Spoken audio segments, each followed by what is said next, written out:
আসসালামু আলাইকুম ওয়া রাহমাতুল্লাহ। বন্ধুরা সবাই কেমন আছেন? আজকে সরিষা ফুল থেকে মৌমাছির মধু সংগ্রহ এবং সেখান থেকে মধু কীভাবে কালেক্ট করা হয় তার একটি প্রামাণ্য ভিডিও চিত্র আপনাদেরকে দেখাবো এবং কিভাবে মধু সংগ্রহ করে এগুলো আ বাজারজাত করা হয় সেটাও দেখাবো। অর্থাৎ আমি সরাসরি এই মৌয়ালদের কাছ থেকে মধু সংগ্রহ করা থেকে শুরু করে কীভাবে এগুলো অরিজিনাল না সেটা নিজের চোখে দেখে কিন্তু বন্ধুরা আজকে আমি মধু ক্রয় করেছি। আমাদের প্রথমে এই সরিষা জমির পাশেই কিন্তু মৌমাছির আবাদ করা হয়েছে, চাষ করা হয়েছে। আপনারা দেখতে পাচ্ছেন যে এই যে ছোটো ছোটো বাক্সর ভিতরে কিন্তু এখানে প্রচুর মৌমাছি রয়েছে। এই মৌমাছিগুলো সাধারণত এগুলো অস্ট্রেলিয়া থেকে আগত এক ধরনের বিশেষ প্রজাতির মৌমাছি, যেগুলো এই পাশের সরিষার ক্ষেতের পাশেই কিন্তু এগুলো বক্সের ভিতরে রাখা হয় এবং ওখান থেকে এরা এই মৌমাছিগুলো মধু সংগ্রহ করে এই বক্সের ভিতরে বিশেষ ধরনের এক ধরনের চাক দেওয়া হয়েছে। এই চাকের ভিতরে কিন্তু বন্ধুরা এই মৌমাছিগুলো মধু সংগ্রহ করে এখানে রাখে এবং মৌয়ালরা নির্দিষ্ট সময়ে এখান থেকে এই বাক্স থেকে এই চাকগুলো বের করে দেখতে পাচ্ছেন এই সুন্দর যে ছোটো ছোটো চাক, এই চাকগুলো থেকে কিন্তু এই যে মৌমাছিগুলোকে ঝেড়ে ফেলে দেওয়া হচ্ছে এবং ঝেড়ে ফেলে দিয়ে এই ছোটো চাকগুলো একটা ড্রামের ভিতরে অত্যাধুনিক একটা যন্ত্র রয়েছে যেখান থেকে ঘুরিয়ে ঘুরিয়ে কিন্তু আপনার মধু সংগ্রহ করা হয়।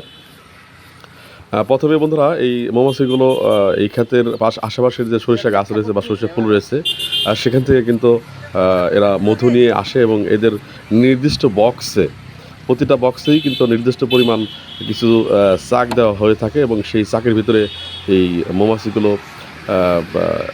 মধু এনে সংগ্রহ করে এবং মৌয়ালরা নির্দিষ্ট একটা সময়ে সেগুলো সেখান থেকে মৌমাছিগুলোকে তাড়িয়ে দিয়ে সেই যে আমরা চাক যেটা দেখতে পাচ্ছেন আপনারা সেগুলো কিন্তু একটা মেশিনের ভিতরে নিয়ে ঘুরিয়ে মধু বের করা হয় এবং সেখান থেকেই মধু আমরা পেতে পাই এবং কালেক্ট করি। অনেকেই বন্ধুরা জিনিসটা অনেকে বলে থাকেন যে আসলে এটা 2 নাম্বার বা 1 নাম্বার না, কিন্তু আমি নিজের চোখে দেখেছি। অর্থাৎ এটা এখানে 2 নাম্বার হওয়ার কোনো কারণই আমি দেখি না। কারণ হচ্ছে মৌমাছিগুলো ওখান থেকে সরিষা গাছ থেকে মধু সংগ্রহ করে এবং মধু সংগ্রহ করে তাদের এই নির্দিষ্ট চাকে রাখে এবং আমার চোখের সামনেই এই মৌমাছিগুলোকে এখান থেকে তাড়িয়ে দিয়ে এই চাকের ভিতরে যে মধু রয়েছে আমি দেখছি, আমি মধু খেয়েছি। এই মধুগুলো কিন্তু সংগ্রহ করে আমাদেরকে সরাসরি আমাদের হাতে দিচ্ছে। কাজেই অনেকেই অনেক কথা বলতে পারে, কিন্তু আমি আমার চোখকে তো অবিশ্বাস করতে পারি না, আমি আমার মনকে অবিশ্বাস করতে পারি না। আমি নিজের চোখে দেখতেছি এবং নিজের চোখে এই মধুগুলো কালেক্ট দেখছি। আমি প্রতি বছরই এইখান থেকে মধু সংগ্রহ করি, মধু খাই। এটা পিওর 100% পিওর। আপনারা দেখতে পাচ্ছেন যে চাকগুলোকে সংগ্রহ করলো এখন এগুলো থেকে মধু বের করার একটা প্রসেসিং চলছে। আর এটা বন্ধুরা এই যে একটা ড্রামের আকারে যন্ত্রপাতি দেখছেন, এখানে কিন্তু প্রত্যেকটা চাকগুলো রেখে এই যে উপরে একটা যে হ্যান্ডেল রয়েছে, এই হ্যান্ডেল ঘুরিয়ে ঘুরিয়ে কিন্তু মধু কালেক্ট করা হয় এবং এখান থেকে যখন কিনা মধুটা এই ড্রামটা ভরে যাবে অথবা ড্রামের জমে যাবে তখন কিন্তু এখান থেকে মধু নিচেই ছিদ্রের একটা ব্যবস্থা আছে, আপনারা একটু পরেই দেখতে পাবেন। এখন আমরা দেখব যে আসলে কিভাবে এই মধু চাক থেকে বের করা হচ্ছে। এটা কিন্তু বের করাটা কিন্তু আমরা সাধারণত গ্রামাঞ্চলে যে সমস্ত গাছে যে মৌমাছিগুলো চাক বাঁধে সেগুলো কিন্তু আমরা সরাসরি মমকে আমরা গোল আকৃতি করে চিপড়িয়ে বের করে আমরা মধু বের করে আনি। কিন্তু সেখানে বন্ধুরা ওখানে কিন্তু আপনার চাকটা নষ্ট হয়ে গেল, অর্থাৎ সেই চাকে কিন্তু আর মৌমাছিরা মধু আহরণ করতে পারবে না বা সেই যে চাকের ভিতরে যে ছোটো ছোটো ছিদ্র থাকে এবং প্রত্যেকটা ছিদ্রের ভিতরে কিন্তু নির্দিষ্ট মৌমাছি কিন্তু সেখানে বাসা বাঁধে, সে বাসাটাই কিন্তু আমরা ধ্বংস করে দিই যদি বাড়িতে বা আমরা এলাকায় গাছের চাকের থেকে মধু সংগ্রহ করি। কিন্তু এখানে এই মেশিন দিয়ে ঘোরানোর একটা সুবিধা হচ্ছে যে এরা যে চাক তৈরি করেছে এই চাকগুলো কাজ নষ্ট হবে না। এই চাকের ভিতরেই পরবর্তীতে মৌমাছিগুলো আবার নতুন করে তাদের মধু সংগ্রহ করতে পারবে। এতে করে তাদের নতুন কোনো ঘর তৈরি করার আর প্রয়োজন পড়বে না। যার কারণেই কিন্তু বন্ধুরা দেখতে পাচ্ছেন যে এই যে ড্রামের ভিতরে একটা চরকার আকারে আসলে ঘুরিয়ে ঘুরিয়ে কিন্তু এই মধুগুলোকে বের করা হচ্ছে এবং এই মধুগুলো কিন্তু নিচে জমা হচ্ছে এবং সেখান থেকে আমাদের এরা পরিমাণ মতো ওজন করে দিয়ে দেবে। তো এই হচ্ছে বন্ধুরা মধু কালেক্ট করার একটা কৌশল। তবে মূল কথা হচ্ছে আমার কথা হচ্ছে যেখানে অনেকে বলে যে মধুটা 1 নাম্বার না 2 নাম্বার।